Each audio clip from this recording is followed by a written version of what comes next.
Welcome viewers. 27 வயதான ஸ்ரதா மும்பையில் இருக்க ஒரு கால் சென்டரில் ஒர்க் பண்ணிட்டு இருந்திருக்காங்க. அப்போ தான் ஒரு டேட்டிங் ஆப்பில் 28 வயதான அஸ்தப் அமீன் பூர்ணாவாலா அப்படின்ற ஒரு நபர் அறிமுகமாயிருக்காரு. இந்த அஸ்தப் மும்பையில் இருக்க பெற்றோர் கூட வாழ்ந்துட்டு வந்திருக்காரு. இந்த அஸ்தப் காலேஜ் டிகிரியை முடிச்சுட்டு தன்னோட தம்பி கூட ஃபுட் பிளாகர் வீடியோஸ் இன்ஸ்டாகிராமில் போட்டுட்டு அந்த பேஜில் ஆக்டிவாக இருந்திருக்காரு. இதுக்கு அப்புறம் தான் 2019 ஒரு டேட்டிங் ஆப்பில் சந்திச்சு இவங்க 2 பேரும் சீரியஸாக லவ் பண்ண ஆரம்பிச்சிருக்காங்க.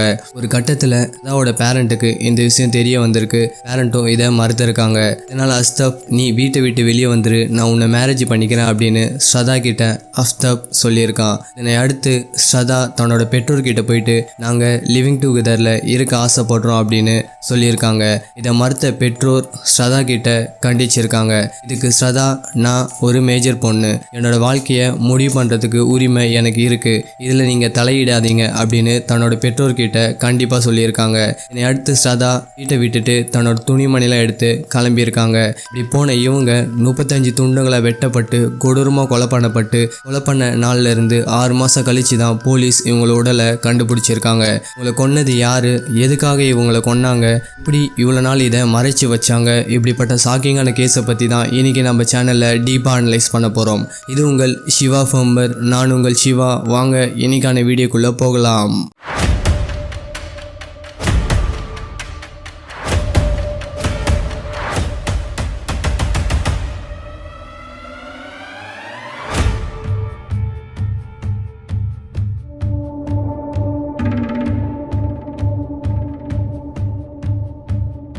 உங்களுக்கு crime thriller, mystery, strange, unsolved cases இதெல்லாம் பிடிக்கும் அப்படின்னா நீங்க இதோட ஃபேன் அப்படின்னா இப்பவே நம்ம சேனலை சப்ஸ்கிரைப் பண்ணிட்டு நம்ம சேனலுக்கு சப்போர்ட் பண்ணுங்க.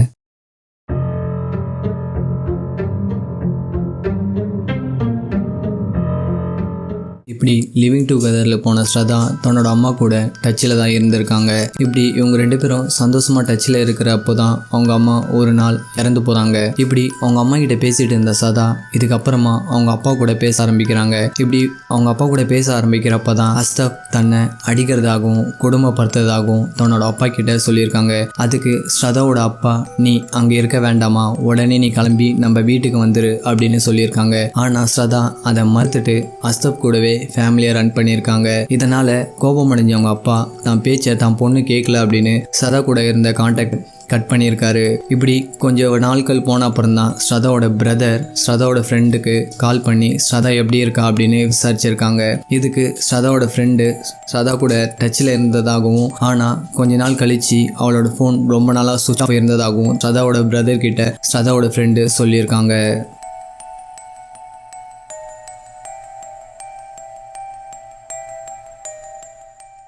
இந்த விஷயம் ஸ்ரதாவோட அவங்க அப்பாவுக்கு அதுக்கு வர ஆரம்பிக்குது. இதுக்கப்புறமா ஸ்ரதாவோட அப்பா அவர் ஃப்ரெண்டான லக்ஷ்மணுக்கு கால் பண்ணி அந்த விஷயத்தை பற்றி கேட்டிருக்காரு. லக்ஷ்மணனும் இதே விஷயத்தை தான் அவங்க அப்பா கிட்டேயும் சொல்லியிருக்கான். இதுக்கு அடுத்து சந்தேகப்பட்ட ஸ்ரதாவோட அப்பா ஸ்ரதாவும் அஸ்தப்பும் தங்கியிருந்த மும்பையில் இருக்க ஃப்ளாட்டுக்கு போயிட்டு செக் பண்ணி பார்க்குறாரு. அப்போ அந்த ஃப்ளாட் பூட்டி இருக்கு. இதை சந்தேகப்பட்ட ஸ்ரதாவோட அப்பா மும்பையில் இருக்க ஒரு போலீஸ் ஸ்டேஷனில் மிஸ்ஸிங் கம்ப்ளைண்ட் ஒன்று ஃபைல் பண்ணியிருக்காரு. இப்போ போலீஸ் ஸ்ரதாவோட ஃபோன் நம்பரை ட்ராக் பண்ண ஆரம்பிக்கிறாங்க. ஸ்ரதாவோட ஃபோன் கடைசியாக டெல்லியில் இருக்க ஒரு நெட்வொர்க்கில் இருக்கதா போலீஸ் கண்டுபிடிச்சிருக்காங்க. இதனை அடுத்து மும்பை போலீஸ் இந்த கேஸை டெல்லி போலீஸ்க்கு ட்ரான்ஸ்ஃபர் பண்ணியிருக்காங்க. ஸ்ரதாவோட அப்பாவும் டெல்லி போலீஸ் கிட்ட போயிட்டு என்னோட பொண்ணு அஸ்தப் கூட லிவிங் டுகெதரில் இருந்ததாகவும் ஆனால் அந்த பையன் தன் பொண்ணை ரொம்ப அடித்து கொடுமைப்படுத்ததாகவும் எனக்கு அவன் மேலே தான் சந்தேகமாக இருக்குது அப்படின்னும் டெல்லி போலீஸ் கிட்ட கன்ஃபர்ஸ் பண்ணியிருக்காரு. இதனை அடுத்து டெல்லி போலீஸ் ஸ்ரதாவோட நம்பரை ட்ராக் பண்ணுறப்போ ஸ்ரதாவோட நம்பர் டெல்லி பகாடி ஏரியாவில் இருக்க சதாக்பூர் என்ற இடத்துல இவங்களோட ஃபோன் நம்பர் சுவிட்ச் ஆஃப் ஆகிருக்கு அப்படின்னு போலீஸ்க்கு தெரிய வருது. இதனை அடுத்து போலீஸ் அந்த ஏரியாவுக்கு போயிட்டு அவங்க இருந்த ஃப்ளாட்டில் போயிட்டு செக் பண்ணி பார்க்குறாங்க. அங்கேருந்த அஸ்தப் ஆமாம் நாங்கள் லிவிங் டுகெதரில் இருக்க தான் இங்கே வந்தோம், ஆனால் அவள் என்னை ஏமாற்றிட்டு போயிட்டா, நானும் அவளை தான் தேடிட்டு இருக்கேன் அப்படின்னு போலீஸ்கிட்ட சொல்லியிருக்கான். இதனை மேலும் சந்தேகம் அடைந்த போலீஸ் அஸ்தப்பை மேலும் விசாரிக்க ஆரம்பிக்கிறாங்க. இப்படி ஒரு டைமும் அஸ்தப்பை போலீஸ் கூப்பிட்டு விசாரிக்கிறப்போ அவன் வேற மாதிரி ஆன்சர் பண்ணதுனால போலீஸ்க்கு சந்தேகம் வலுவடைய தொடங்கியிருக்கு. இதனை அடுத்து போலீஸ் அஸ்தப்பை விசாரிக்க வேண்டிய விதத்தில் விசாரிச்சதுனால அவன் ஸ்ரதாவை என்ன பண்ணா, எதுக்காக கொலை பண்ணா அப்படின்னு அவங்களோட உண்மையை போலீஸ்கிட்ட கன்ஃபஸ் பண்ண ஆரம்பிச்சிருக்கான். அவன் போலீஸ்கிட்ட சொன்ன உண்மை, கன்ஃபஸ் பண்ண உண்மை எல்லாமே இதுதான். இப்படி வீட்டை விட்டு வந்த ஸ்ரதா 3 வருடங்களா லிவிங் டுகெதர்ல மும்பையில் வாழ்ந்துட்டு வந்திருக்காங்க.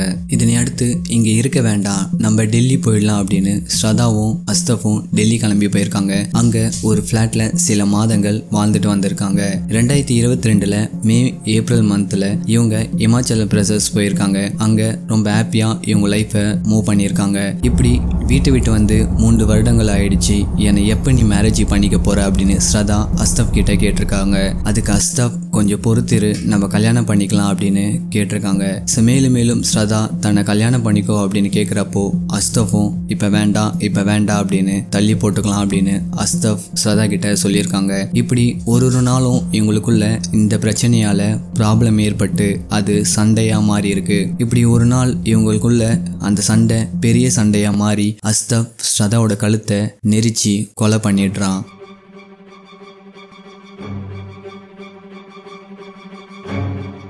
இப்படி கொலை பண்ணிட்டு அப்புறமா அஸ்தப் ஜொமோட்டோவில் ஃபுட் ஆர்டர் பண்ணிட்டு ஃபுட்டுக்காக வெயிட் பண்ணிட்டு இருந்திருக்கான். அவன் ஆர்டர் பண்ண ஃபுட்டும் வந்திருக்கு. அதை சாப்பிட்டுட்டு கொலை பண்ண ஸ்ரதாவோட உடலை எப்படி மறைக்கிறது, எப்படி போலீஸ்கிட்ட இருந்து தப்பிக்கிறது அப்படின்னு யோசிக்க ஆரம்பிச்சிருக்கான். அப்பதான் அவனுக்கு வந்த ஐடியா, கூகுளை சர்ச் பண்ணி மனித உடல் எப்படிப்பட்டது, அதை எப்படி நம்ம வெட்டி மறைக்கலாம் அப்படின்னு கூகுள் சர்ச் பண்ணியிருக்கான். இப்படி கூகுள் சர்ச் பண்ண இவன் ஸ்ரதாவோட உடலை பாத்ரூமுக்கு எடுத்துட்டு போயிட்டு 35 துண்டுகளா செஃப் யூஸ் பண்ற கத்தியை யூஸ் பண்ணி ரொம்ப மைன்யூட்டா கட் பண்ண ஆரம்பிச்சிருக்கான்.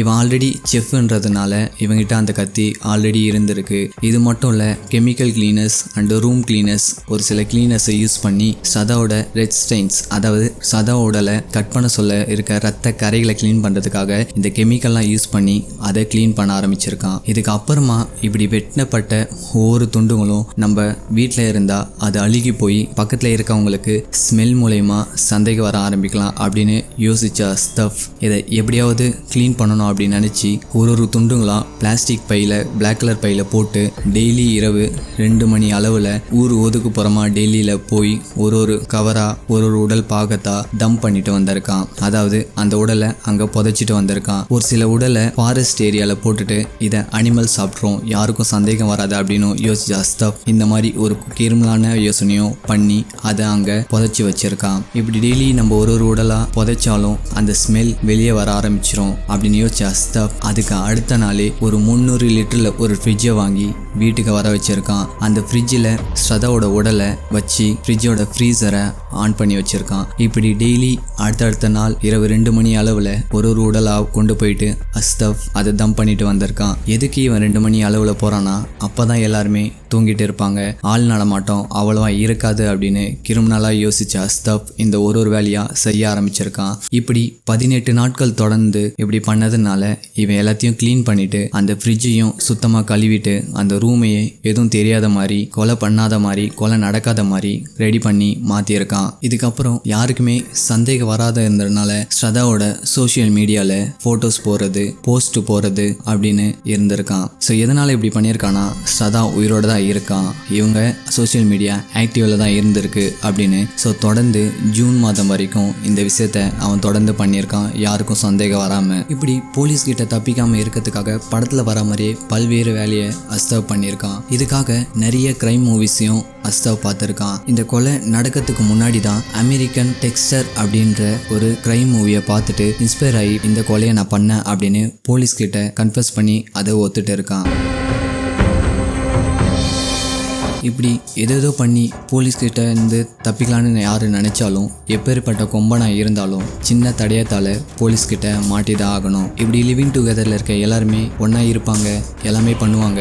ஒருத்தருக்கு பிடிக்கலனா வேற ஒரு பொண்ணுக்கிட்டேயோ இல்லை வேற ஒரு பையன்கிட்டயோ போகலாம் அப்படின்னு நினச்சிட்டு லிவிங் டுகெதரில் இருக்காங்க. பட் என்னை பொறுத்தவரையும் லிவிங் டுகெதர்ன்றது ஒரு வேஸ்ட் ஆஃப் டைம். ஸோ இது என்னோட பர்சனல் ஒப்பீனியனை தவிர வேற எந்த காரணத்துக்காகவும் சொல்லலை. So dear viewers, dear SFI, இந்த கேஸை பற்றி நீங்கள் என்ன நினைக்கிறீங்கன்னு நம்மளோட கமெண்ட் செக்ஷனில் கமெண்ட் பண்ணுங்கள். உங்களோட பெஸ்ட்டான கமெண்ட் நெக்ஸ்ட் நம்ம வீடியோவில் வரப்போகுது. இது வரைக்கும் நீங்கள் இந்த வீடியோ பார்த்துட்டு இருக்கீங்கன்னா மறக்காமல் நம்ம சேனலை சப்ஸ்கிரைப் பண்ணிவிட்டு நம்ம சேனலுக்கு சப்போர்ட் பண்ணுங்கள். நன்றி, பாய்.